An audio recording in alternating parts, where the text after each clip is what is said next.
ഇതെങ്ങനെയാണ് ഒരു ഇൻസ്റ്റാളർക്ക് ഇത് ഇങ്ങനെ ചെയ്യാൻ പറ്റുന്നത് എന്നുള്ളതാണ് ഒരു സംശയം. Hi, this is Shajas from ട്യൂണപ്രോ ഓഡിയോ. നമുക്കിന്നൊരു ഐക്രോസ് വന്നിട്ടുണ്ടായിരുന്നു ഓഡിയോ റീബിൽഡ് ചെയ്യാൻ വേണ്ടിയിട്ട്. ജസ്റ്റ് അഴിച്ചു നോക്കിയപ്പോൾ അതിനകത്ത് കംപ്ലീറ്റ് വയറിങ് വളരെ മോശമായിട്ടാണ് ചെയ്തിട്ടുള്ളത്. സോ അതുകൊണ്ടൊരു വീഡിയോ ചെയ്യാന്ന് വിചാരിച്ചു. Already JBL semi active system ഉള്ള വണ്ടിയാണ് ഐക്രോസിന്റെ ഫുൾ ഓപ്ഷൻ.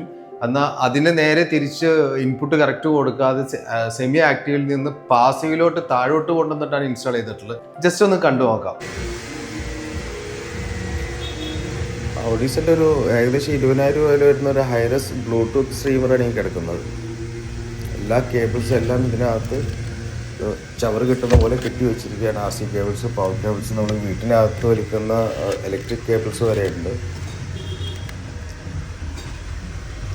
DSP ആംപ്ലിഫയർ ഇരിക്കുന്ന ലൊക്കേഷനാണിത്. അത് ചുമ്മാ അതിനകത്ത് വെച്ചിരിക്കുക, അത് ഫിക്സ് ചെയ്തിട്ട് പോലും ഇല്ല ഇവിടെ.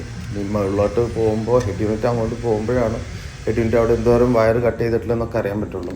അതുപോലെ സ്പീക്കേഴ്സും സ്പേസറും തമ്മിൽ യാതൊരു ബന്ധമില്ലാത്ത കാരണം അതിനവിടെ ഗ്യാപ്പ് ഉണ്ട്. അപ്പോൾ അത് ഫില്ല് ചെയ്യാൻ വേണ്ടി ഡാമ്പിങ് ഷീറ്റ് വെച്ച് കവർ ചെയ്ത് വെച്ചേക്കാണ്.